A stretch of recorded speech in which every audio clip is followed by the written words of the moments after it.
कि जी प्यार से कहना ध्यान निरंकार जी। रोम में इस रूप में सत्संग और सभी के भाव इस निराकार से जुड़े हुए, निराकार के एहसास में, निराकार को ब्रह्म ज्ञान द्वारा जीवन में ये दर्शन होने के बाद भक्ति का रास्ता और कैसे फिर यही भक्ति हर पल की भक्ति बन गई। जिस तरह एक अगर दासी ये अक्सर बात बोलती है कि जब यूनिवर्सिटीज़ या स्कूल में जो होते हैं वो अपने आप को स्टूडेंट्स ही बोलते हैं, चाहे वो समर ब्रेक पे भी क्यों ना हो, तो भी उनसे कोई पूछे कि आप क्या करते हैं जीवन में, तो वो यही बोलते हैं हम पढ़ते हैं, हम स्टूडेंट्स हैं। तो उस समय तो कोई ये नहीं कह रहा कि आप तो 3 दिनों से हमारे साथ घूम रहे हैं, आपको तो कभी एक पेज भी किसी टेक्स्ट बुक का नहीं पढ़ते देखा, तो आप स्टूडेंट कैसे हो गए। तो वो यही समझाते हैं कि ये 2-3 दिन की चीज़ नहीं है, ये तो हम अभी क्योंकि उधर पढ़ नहीं रहे हैं, छुट्टियां चल रही हैं, तो इसलिए हमको पढ़ते नहीं आप देख रहे, पर इसका मतलब ये नहीं कि हम छुट्टी पे हैं तो हम स्टूडेंट्स नहीं। तो यही बात अगर हम स्पिरिचुअलिटी में देखें तो हम अगर अपने आप को वाकई ही भक्त कहला रहे हैं तो क्या हमारी भक्ति, हमारा आचरण उतनी ही देर का है जितनी देर हम सत्संग कर रहे हैं या संतों के बीच में इंटरैक्ट कर रहे हैं, या एक कुछ दिखाने के लिए, किसी को कुछ साबित करने के लिए। भक्त तो फिर एक 24 आवर्स का ही हर दिन भक्त ही है। वो फिर चाहे सत्संग में हो, दुनिया में हो, काम में हो, सो रहे हैं, खा रहे हैं, मन में सिर्फ ये निराकार है, निराकार की भक्ति है, इसलिए ये फिर भक्त कहलाए जा रहे हैं। तो हम खुद देखें कि एक दिन में हमें निरंकार का एहसास कितनी बारी होता है। निराकार तो 24 के 24 घंटे पूरे दिन हर पल में अंग संग ही है,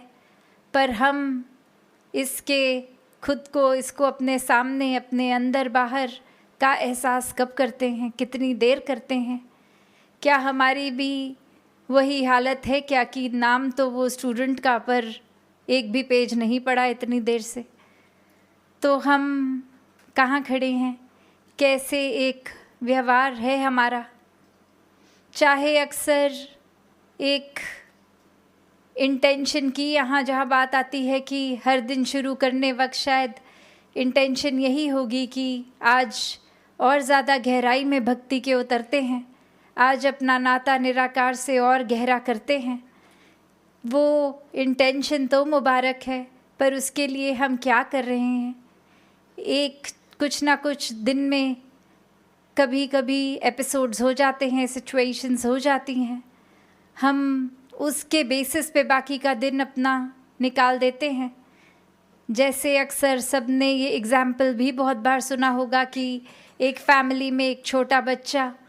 अपने फादर की घड़ी तोड़ देता है और अब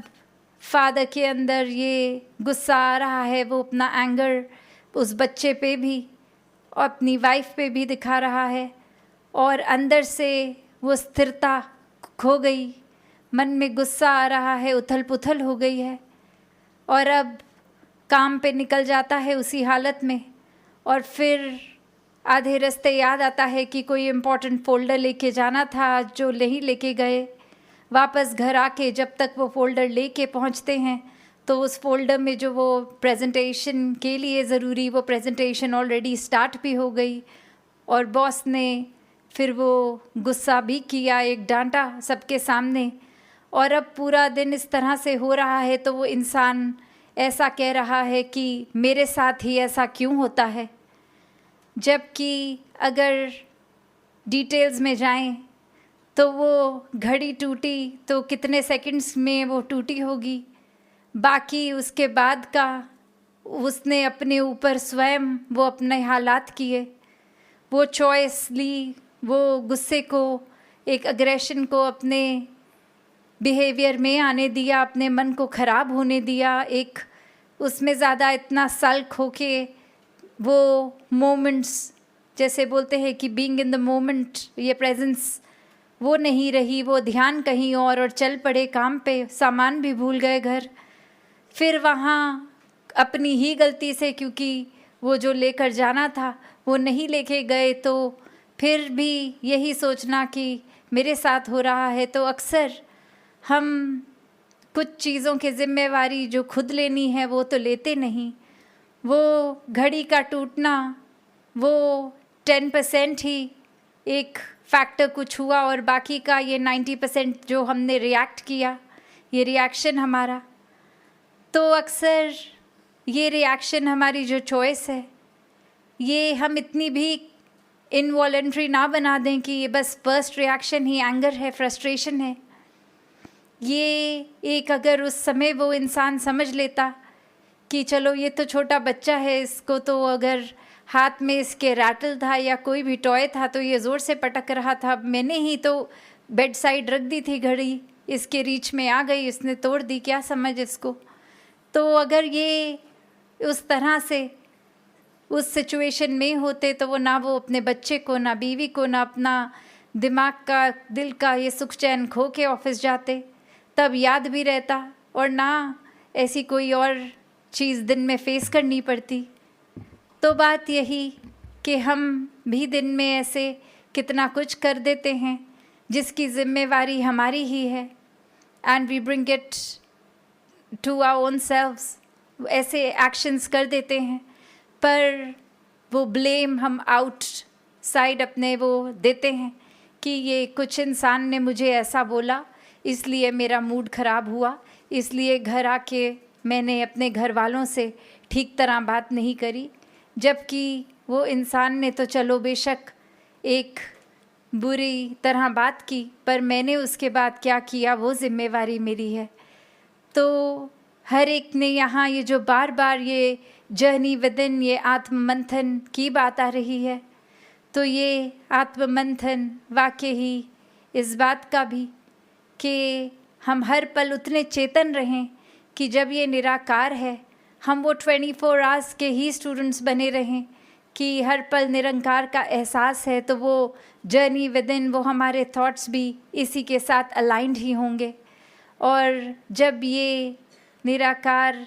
के ऊपर आधारित नहीं, तो हम फिर ऐसा कुछ ना कुछ कर ही देते हैं, ऐसे कोई थॉट्स अपने अंदर ले ही आते हैं जो बेचैनी देते हैं, और बाद में उसका रिग्रेट भी होता है। तो दातार हर एक पे कृपा करे कि जैसे आज इस हॉल में बेशक इतनी गर्मी हर एक को लग रही है, पर मन हर एक के जिस तरह ठंडे बैठे हुए हैं, सब वो चॉइस बना रहे हैं कि गर्मी है तो हॉल से बाहर ही चल जाते हैं, एक हवा अच्छी मिलेगी बाहर, वो फैक्टर छोड़ के सारे संत आज क्या सिखा रहे थे उस पे, सत्संग पे फोकस किया, तो फिर बेशक ये गर्मी होकर भी मन में ठंडक ही रही। तो दातार हर एक पे कृपा करे कि ऐसी ठंडक हर समय हर एक के जीवन में रहे, ऐसी भक्ति हर एक के जीवन में रहे। साथ संगत जी प्यार से कहना, धन निरंकार जी।